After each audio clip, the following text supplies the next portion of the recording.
কুড়িগ্রামে শখের বসে ড্রাগন চাষ করে বাণিজ্যিক চাষাবাদের স্বপ্ন দেখছেন খোরশেদ আলম। শুরুতে ৩০টি গাছ থেকে এখন তার বাগানে ২,০০০-এর বেশি ড্রাগন গাছ। বছরে লক্ষাধিক টাকার ড্রাগন ফল বিক্রি করেন তিনি। খোরশেদ আলম কুড়িগ্রাম পৌর শহরের রিভারভিউ উচ্চ বিদ্যালয় সংলগ্ন পুরাতন হাসপাতালপাড়া গ্রামের ব্যবসায়ী দবির উদ্দিনের ছেলে। সেখানে আমার কৃষির উপর আগ্রহ থাকার জন্য আমি একটা ড্রাগন বাগানে ওখানে বেড়াইতে যাওয়ার পরে ওখান থেকে একটা কাটিং নিয়ে এসে আমার এই জায়গায় লাগাই। তো সেখান থেকে ১.৫ বছরের মাথায় দুটো ফল পাই। এই দুটো ফল পাওয়ার পরে আমার আগ্রহ অনেক বেড়ে যায়। সেটা আজকে প্রায় ৬ বছর আগের কথা। নিজের অন্য ব্যবসার পাশাপাশি ইউটিউবে ড্রাগন চাষ পদ্ধতি দেখে উদ্যোগ নেন। দীর্ঘ প্রতীক্ষা আর চেষ্টায় আজ ড্রাগন ফল চাষ করে লাভবান হওয়ার স্বপ্ন দেখছেন তিনি।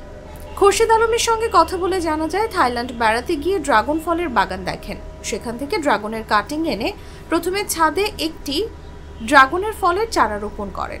১.৫ বছর পর ফুল ফল দেখে উদ্বুদ্ধ হন। পরে বিভিন্ন জায়গা থেকে ৩০টি ড্রাগনের চারা এনে নিজের জমিতে রোপণ করেন। এরপরে ওই গাছ থেকে কাটিং করে করে আমি আমার বাগানটা বাড়াই এবং ইউটিউবে খোঁজখবর নিয়ে বিভিন্ন জায়গায় ভালো ভালো মানের চারা সংগ্রহ করার পরে এই ৫০% বাগান আমি মোটামুটি এখন তৈরি করছি। খাওয়ার চাহিদার পাশাপাশি বিক্রিও করি। এখন তার ৫০ শতক জমিতে ২,০০০-এর বেশি ড্রাগন ফলের গাছ আছে। প্রতিটি চারা গাছে ১০০ টাকা খরচে সব মিলে এখন পর্যন্ত ব্যয় হয়েছে ২ লাখ টাকা। এই বাগান লাগাচ্ছি আমরা ২০১৬ সালে। ১৬ সাল থেকে আমরা এখানে কাজ করি। তা গতবার মোটামুটি ভালো বেশি কিনে করছিলাম।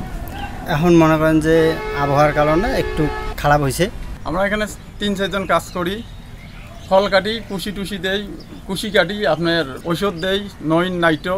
আবার এবার মনে করেন আকাশের আবহাওয়া খারাপ, রোদ বেশি, আবার বৃষ্টি হলে ফুলগুলো নষ্ট হয়ে যায়। গতবার ২.৫ লাখ টাকা বিক্রি করছি। দীর্ঘমেয়াদী এই প্রজেক্ট থেকে এখন পর্যন্ত লাখ টাকা আয় করেছেন তিনি। খোরশেদ আলমের ড্রাগন চাষ দেখে কুড়িগ্রামে নতুন নতুন উদ্যোক্তা সৃষ্টি হচ্ছে। এতে জেলায় বাণিজ্যিকভাবে ড্রাগন চাষে এগিয়ে আসছেন অনেকেই। এই যে ড্রাগন ফল আমরা সবসময় বাজার থেকে কিনে খাই, মানে এখানে আজকে ফার্স্ট টাইম বাগানে আসলাম। বাগান দেখে খুবই ভালো লাগতেছে। বাগানে যে দুটো ফল নিলাম আজকে, এবং আমাদের মতো বেকার যেগুলো যুবক আছে তারা যদি এরকম উদ্যোগ নেয় খুবই ভালো হবে। এবং মানে কৃষি মন্ত্রণালয় থেকে যদি কিছু সহযোগিতা পাওয়া যায় তাহলে আমাদের জন্য এগুলা কাজ করা খুব সুবিধা হবে। খোরশেদ আলম বলেন, ড্রাগন ফল দীর্ঘমেয়াদী আবাদ। এটি লাভজনক চাষাবাদ। প্রথমে একটু খরচ হলেও পরে খরচ তেমন নেই। অন্য আবাদে যেমন সবসময় গাছের যত্ন, সার, কীটনাশক ব্যবহার করতে হয়, সেদিক থেকে ড্রাগন চাষাবাদ খুবই ভালো। সামান্য পরিচর্যা করতে পারলে ড্রাগন ফল চাষ করা সম্ভব। কুড়িগ্রাম সদর উপজেলা কৃষি কর্মকর্তা নাহিদা আফরিন বলেন, কুড়িগ্রাম সদর উপজেলায় ৪টি ড্রাগন ফলের বাগান আছে। ১৫০ থেকে ২০০ টাকা কেজিতে বিক্রি হচ্ছে ড্রাগন ফল। তবে কুড়িগ্রামের মানুষ ড্রাগন ফলের উপর বেশি অভ্যস্ত নয়। অন্য জেলায় ড্রাগন ফলের ব্যাপক চাহিদা আছে। ড্রাগন ফ্রুটের বাগান দিন দিন জনপ্রিয় হচ্ছে এবং কৃষকরা লাভবান হওয়ায় ড্রাগন ফ্রুট চাষের দিকে ঝুঁকে পড়ছে। আমাদের কুড়িগ্রাম সদর উপজেলায় খোরশেদ আলম নামে একজন কৃষি উদ্যোক্তা আছেন।